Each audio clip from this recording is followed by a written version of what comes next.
क्या आप भी मुस्कुराने से झिझकते हैं? दांत पीले हैं? मुस्कुराना बंद मत करो। अपनाएं परफोरा पर्पल मैजिक व्हाइटनिंग सीरम। इसे इस्तेमाल करना है बहुत आसान। पाएं चमकते सफेद दांत तुरंत। नमस्कार मित्रांनो, जय महाराष्ट्र। सुप्रीम कोर्टात शिवसेना पक्ष आणि धनुष्यबाणावर सुनावणी सुरू असताना दिल्लीमध्ये अशी भेट झाली की महाराष्ट्राच्या राजकारणात पुन्हा एकदा भूकंप झालाय। पंतप्रधान नरेंद्र मोदी शिंदे गटाला भेटून भिवू नका, मी तुमच्या पाठीशी आहे असं सांगितल्याचा दावा केला जातोय आणि याच वक्तव्यावरून उद्धव ठाकरे थेट मोदींना सवाल करतात। हा संदेश नेमका कोणासाठी होता? शिंदे सेना, फडणवीस, प्रशासनाला की सुप्रीम कोर्टाला? पण आता प्रश्न फक्त एका भेटीचा नाहीये, प्रश्न आहे सर्वोच्च न्यायालयात सुरू असलेल्या संवेदनशील राजकीय प्रकरणावर अशा भेटीचा राजकीय अर्थ काय काढायचा आणि उद्धव ठाकरेंनी सुप्रीम कोर्टाच्या निदर्शनास हा मुद्दा आणण्याची भाषा का केली?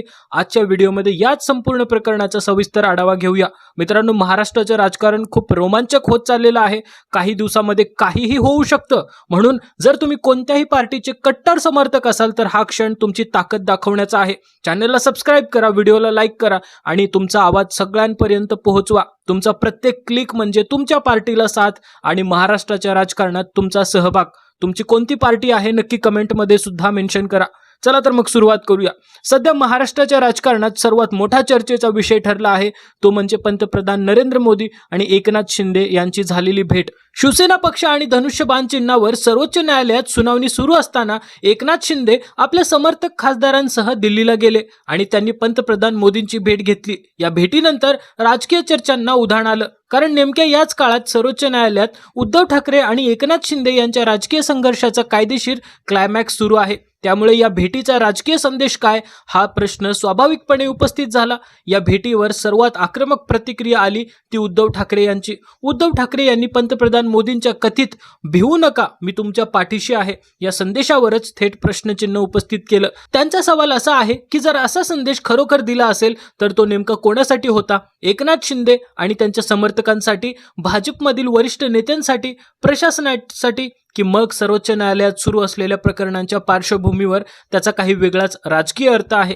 मित्रांनो, इथे एक गोष्ट स्पष्ट करणं महत्त्वाचं आहे। उद्धव ठाकरे यांनी केलेला हा सवाल हा राजकीय आरोप आणि त्यांची भूमिका आहे। या भेटीत पंतप्रधान मोदींनी नेमक्या कोणत्या शब्दात काय सांगितलं याबाबत अधिकृतपणे उपलब्ध असलेल्या माहितीवरून त्याचा अर्थ सर्वोच्च न्यायालयावर दबाव किंवा धमकी असा निश्चित निष्कर्ष काढता येत नाही।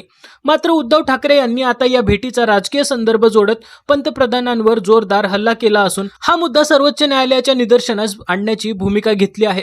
उद्धव ठाकरे यांच्या भाषणाचा मुख्य रोख मात्र यापेक्षा मोठा आहे। त्यांचा आरोप आहे की महाराष्ट्रात पक्ष फोडणं, आमदारांना आपल्या बाजूला घेणं आणि सत्तांतर घडवून आणणं ही केवळ एका पक्षाची समस्या राहिलेली नाही। त्यांच्या मते ही पद्धत देशभरातील लोकशाही व्यवस्थेसाठी धोकादायक ठरू शकते। म्हणूनच त्यांनी या संघर्षाला केवळ शिवसेना विरुद्ध शिंदे इतकंच मर्यादित न ठेवता लोकशाही आणि संविधान वाचवण्याची लढाई असं स्वरूप देण्याचा प्रयत्न केला। आणि इथेच सर्वोच्च न्यायालयात सुरू असलेली सुनावणी महत्त्वाची ठरते, कारण न्यायालयासमोर फक्त दोन नेत्यांचा वाद नाही। प्रश्न आहे, एखाद्या राजकीय पक्षात फूट पडली तर त्या पक्षावर अधिकार कोणाचा ठरवायचा? विधिमंडळातील आमदारांचं संख्याबळ महत्त्वाचं की मूळ राजकीय पक्षाची संघटनात्मक रचना? निवडणूक आयोगाने पक्ष आणि चिन्हाबाबत घेतलेला निर्णय कोणत्या निकषांवर तपासायचा आणि पक्षांतर बंदी कायद्याचा या संपूर्ण प्रक्रियेशी संबंध कसा जोडायचा?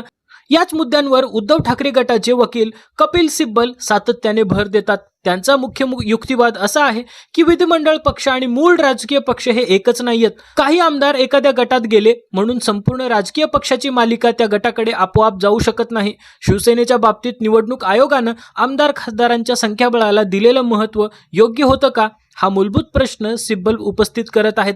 दुसरीकडे शिंदे गटाची भूमिका वेगळी आहे। त्यांच्या मते निवडणूक आयोगानं उपलब्ध कागदपत्र, प्रतिज्ञापत्र, लोकशाही प्रतिनिधींचं संख्याबळ आणि संघटनात्मक पाठबळ तपासून निर्णय घेतला।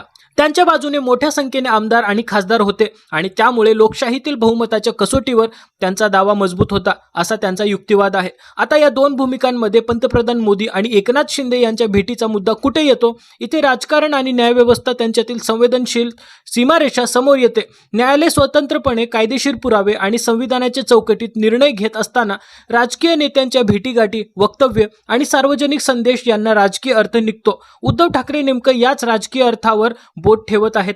ठाकरे यांचा आणखीन एक गंभीर सवाल आहे. जर सत्तेत असलेले नेते एखाद्या फुटलेल्या गटाला सार्वजनिकपणे घाबरू नका आणि तुमच्या पाठीशी आहोत असा संदेश देत असतील तर भविष्यात इतर पक्षांमध्ये फूट पाडण्याला त्यातून प्रोत्साहन मिळणार नाही का?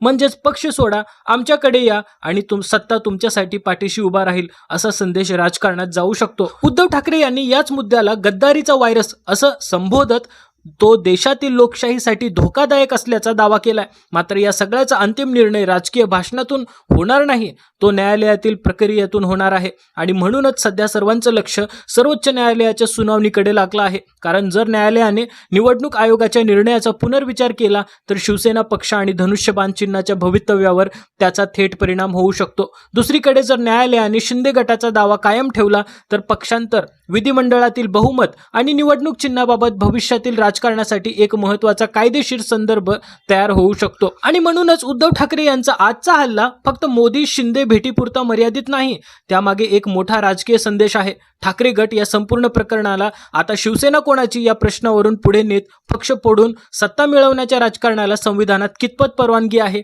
या मोठ्या प्रश्नात बदलण्याचा प्रयत्न करत आहेत. आता खरी परीक्षा आहे ती सर्वोच्च न्यायालयाची. राजकीय नेत्यांची वक्तव्य एका बाजूला आणि संविधान, कायदा, पक्षाची घटना, निवडणूक आयोगाचे निर्णय आणि अपात्रतेची प्रक्रिया दुसऱ्या बाजूला. या सगळ्या गोष्टींचा अंतिम ताळमेळ न्यायालय कसा घालणार यावर केवळ शिवसेनेचं भवितव्य नाही तर भविष्यात भारतात पक्षफुटी आणि पक्षांतरणाच्या प्रकरणांकडे कसं पाहिलं जाणार याची दिशाही ठरवू शकते. म्हणूनच आता एकच प्रश्न आहे, मोदींच्या भेटीवर उद्धव ठाकरेंनी उपस्थित केलेले सवाल केवळ राजकीय आरोप म्हणून पाहायचे की त्यामागे न्यायव्यवस्थेच्या स्वायत्ततेविषयी संबंधित गंभीर प्रश्नही आहेत. आणि सर्वात महत्त्वाचं म्हणजे सुप्रीम कोर्टाच्या अंतिम निकालानंतर शिवसेना आणि धनुष्यबाण कोणाच्या बाजूने जाणार? तुम्हाला काय वाटतं मित्रांनो? उद्धव ठाकरेंचा मोदींवरील हा हल्ला राजकीयदृष्ट्या योग्य आहे का, की हा केवळ दबावाचं राजकारण आहे? तुमचं मत कमेंटमध्ये नक्की लिहा आणि अशाच सखोल राजकीय विश्लेषणासाठी उमेश मुंबईवाला चॅनलला सबस्क्राइब करायला विसरू नका. धन्यवाद. क्या आप भी मुस्कुराने से झिझकते हैं? दांत पीले हैं? मुस्कुराना बंद मत करो, अपनाएं परफोरा पर्पल मैजिक व्हाइटनिंग सीरम. इसे इस्तेमाल करना है बहुत आसान. पाएं चमकते सफेद दांत तुरंत.